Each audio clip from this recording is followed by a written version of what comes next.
It was a warm evening in downtown Arlington, and the bustling streets were filled with chatter and life as people darted in and out of cafes and shops.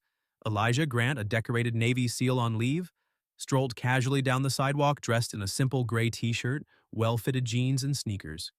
He carried a leather messenger bag slung over his shoulder. Allah was heading to a local bookstore to pick up a novel he'd been meaning to read for the first time in months. His mind felt relaxed just as Elijah crossed an intersection. The unmistakable sound of a police car pulling up interrupted his thoughts. Tires screeched faintly as the car came to a halt. A white police officer Carden stepped out with deliberate slowness, his sharp blue eyes scanning Elijah like a hawk sizing up its prey. "Hey, you, Carden!" barked his voice cutting through the street noise. Elijah paused mid-step, turning his head to meet the officer's gaze. "You're in a bit of a hurry, aren't you?" Carden continued, his tone dripping with unwarranted suspicion. "Mind telling me where you're headed?" The question hung in the air, sharp and accusatory. Elijah remained calm. A few pedestrians slowed their pace, sensing tension. While others continued on, seemingly used to moments like this, Elijah tilted his head slightly, his expression unreadable. "Just heading to the bookstore," he replied evenly. Carden folded his arms, his lips curling into a smirk. "Bookstore? That bag of yours. What's in it? You carrying anything I should know about?" The implication was clear. Elijah felt the weight of the stares around him. He could already sense the prejudice behind the officer's words, but instead of anger or frustration, something else flickered in Elijah's eyes. Quiet confidence. "You want to check?" Elijah asked, his voice steady, almost challenging. Carden straightened his posture, clearly not expecting that response. "I'll be the one asking questions." He snapped a beat of silence past as the officer's hand hovered near his utility belt. The crowd subtly thickened as more people stopped phones, discreetly emerging from pockets. Elijah shifted his weight slightly, still relaxed, but something about his presence made Carden hesitate. "All right, officer," Elijah spoke again, his tone as calm as before. "Leighton, do this." "The right way?" The growing crowd murmured, their curiosity piqued by the crackling tension in the air. Elijah's composure, unshaken by the officer's implied threat, seemed to unnerve Carden. The officer squared his shoulders and moved a step closer. His boots clinking faintly against the pavement dropped the back. Carden demanded, his tone harsher now, as if raising in his voice might mask his uncertainty. Elijah remained still, his expression unreadable. "Sure," he said, after a moment, carefully removing the bag from his shoulder and holding it out. His calmness wasn't submission, it was strategy. As Carden snatched the bee, Elijah's gaze remained fixed on him. There was no fear in those dark eyes, only a quiet power that seemed to unsettle the officer. "Further, hands behind your back." Carden barked, reaching for the cuffs on his belt. At this, Elijah raised an eyebrow. "Am I under arrest?" he asked, his voice steady and unyielding. "You're being detained," Carden shot back, avoiding the direct question. "You fit the description of someone we looking for." The absurdity of the statement hung in the air like a bad joke. A few people in the crowd exchanged incredulous looks, and a woman holding a phone muttered, "Here we go again." Elijah gave a slow nod, his lips curving into a faint, almost imperceptible smile.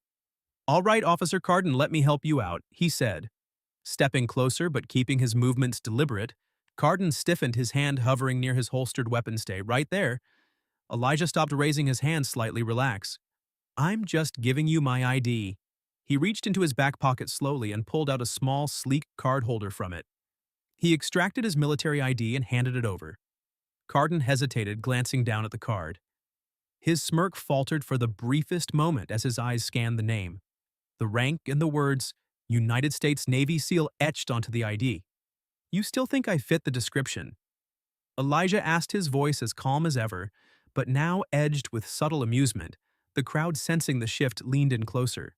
Phones were now openly recording, and the air buzzed with anticipation.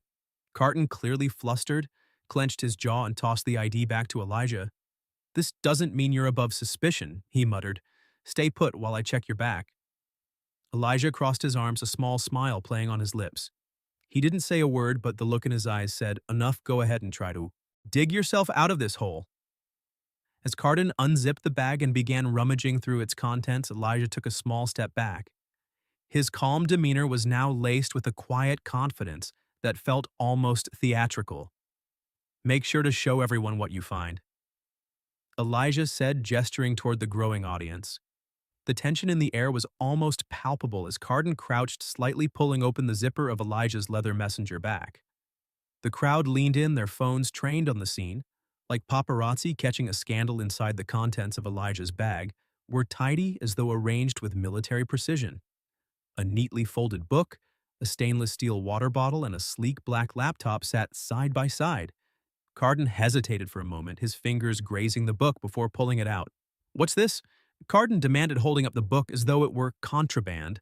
The title, Leadership Under Pressure, a SEAL's Guide to Resilience and Excellence, was emblazoned across the front. The irony was lost on Carden, but not on the murmuring crowd. Elijah's calm expression didn't waver. "That's a book I wrote," he said evenly. The faintest trace of amusement coloring his words. Carden blinked momentarily, thrown off. "You wrote this?" He repeated as though the idea were impossible. "That's what I said," Elijah replied, tilting his head slightly. "You want me to autograph it for you, or are you just planning to keep rummaging through my things?" Ripple of laughter ran through the crowd and Carden's face flushed red. He shoved the book back into the bag with more force than necessary, clearly trying to regain control of the situation. "Cut the attitude." He snapped, his tone more defensive. "Now this isn't over." Elijah raised his hands and mocked surrender. "Hey, you're the one making a scene," he said, his voice calm, but with an edge that made it clear he wasn't intimidated. "I'm just trying to go about my day." Carden ignored the comment and continued rifling through the bag. Pulling out the laptop next, he inspected it as if expecting to find something incriminating. When that failed, he set it aside and moved to the last item, a small leather-bound journal, opening it. Sen flipped through the pages, his eyes narrowing. The journal was filled with neat, precise handwriting, detailing Elijah's thoughts and experiences from deployments overseas. A particular entry caught Carden's eye. "You don't fight for recognition. You fight because it's the right thing to do. Leadership isn't about power, it's about service." Carden froze for a moment, the words clearly resonating on some level. He wasn't ready to admit the crowd, meanwhile, began to grow more restless. "Anything illegal in there?" Officer Elijah asked, his tone polite but laced with quiet challenge. Carden slammed the journal shut and shoved it back into the bag, his frustration now playing on his face. "You're free to go," he barked, stepping back as though trying to regain his authority. Elijah didn't move. Instead, he crossed his arms and raised an eyebrow. "Not so fast," he said, his voice low but commanding. "You stopped me, accused me of fitting a description, rifled through my personal belongings in front of all these people. I think we're owed an explanation." The crowd erupted in agreement, voices calling out phrases like, "What's the reason?" and "You can't just walk away from this." Phones were now pointed directly at Carden, their owners waiting for his next move. Carden shifted uncomfortably, his earlier bravado slipping under the weight of the crowd's scrutiny. Elijah stood tall, calm and unflinching, his mere presence making it impossible for the officer to brush this off. Carden's face was a mixture of frustration and unease. As he glanced at the crowd surrounding him, the sheer number of phones recording his every move seemed to shrink the air around him. His earlier confidence had evaporated, replaced by a growing realization that he was now the one under scrutiny. Elijah locked eyes with Carden, the silence between them stretching out like a challenge. "You're not going to answer?"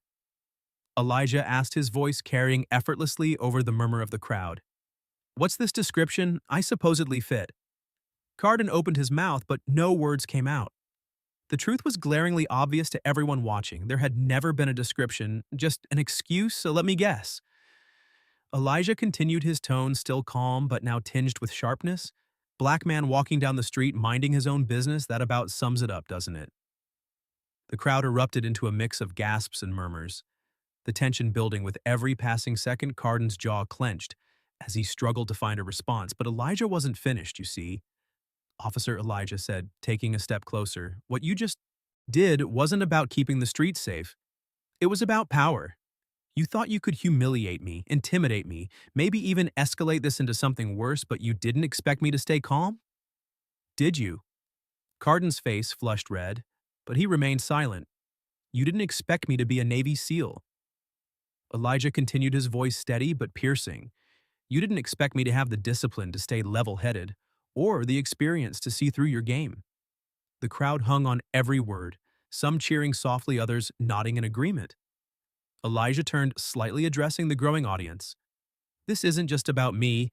He said, his voice carrying a quiet authority. It's about the countless times this happens to people who don't have a camera watching, who don't have the training or the platform to push back. This isn't justice, it's harassment, and it needs to stop. The crowd responded with applause. Their voices rising in support. Carden, now visibly rattled, tried to interject, I was just doing my job. He stammered, his earlier bravado completely gone. Elijah turned back to him, his expression one of quiet disappointment. If this is how you define your job, maybe you're not cut out for it, he said simply. The words hit C like a slap, and the crowd roared in agreement. People began calling out phrases like hold him accountable and file a complaint. Carden looked around, his authority crumbling under the weight of public opinion. Elijah reached into his pocket and pulled out his phone. Holding it up, here's the deal, officer. He said, you're going to stand here in front of all these people and explain why you stopped me, or he let the implication hang in the air as he tapped his phone screen. Carden's eyes widened as he realized Elijah had been recording the entire interaction. The officer opened his mouth, but no words came out. You don't owe me an apology, Elijah added, his voice cutting through the chaos. You owe every single person here an explanation for why you thought you could abuse your power. So, go ahead, talk. The crowd fell silent, waiting for Carden's response. The officer's face was pale now, his earlier arrogance completely drained away. He shifted on his feet, clearly panicking under the weight of the moment. The weight of the moment bore down on Officer Carden like a storm cloud. The crowd's expectant silence amplifying his discomfort. Beads of sweat formed on his brow as he searched for an escape from the corner he had backed himself into. Carden stammered, his gaze darting between Elijah in the sea of recording phones I was acting on suspicion, just doing my duty trying to ensure public safety. The crowd groaned, the flimsy excuse igniting murmurs of frustration and disbelief. A man near the front shook his head, muttering same old story, while a woman called out what suspicions say. It plainly Elijah's expression didn't change, but his presence seemed to grow more commanding. He took a deliberate step closer, his calm gaze locking onto Carden's flustered face. Suspicion? Elijah repeated, his voice cutting through the noise like a blade. Let me make this clear, officer. Suspicion is not a license to harass. It's not an excuse to stop someone without cause. And it's certainly not justification for targeting someone because of the color of their skin. Carden opened his mouth to respond, but Elijah raised a hand. Silencing him, the crowd cheered softly at the display of quiet authority. You want to talk about suspicion? L continued, his voice rising slightly, his tone sharper. Now, what about the fact that you didn't ask anyone else on the street where they were going? What about the fact that you singled me out, rifled through my belongings, and tried to paint me as a threat, all without any evidence? Carden's face turned red, his composure cracking under the intensity of Elijah's words. I wasn't singling you out, he sputtered, though his voice lacked conviction. Wink you? Elijah shot back, his calm demeanor now tinged with righteous indignation. Because I don't see anyone else here being stopped. Or are you going to tell us all that they fit the same vague description you mentioned? The crowd erupted in support, some shouting answer him, and we see right through you. Carden looked like a cornered animal, his earlier arrogance completely replaced by desperation. He glanced at the crowd at the phones, capturing his every move, and then back at Elijah, who stood tall and unyielding. Elijah lowered his voice, his tone softening but losing none of its power. Here's the truth, Officer Carden. You didn't expect me to push back. You thought you could get away with this because you've done it before, probably more times than you can count, but not today. Today you picked the wrong person,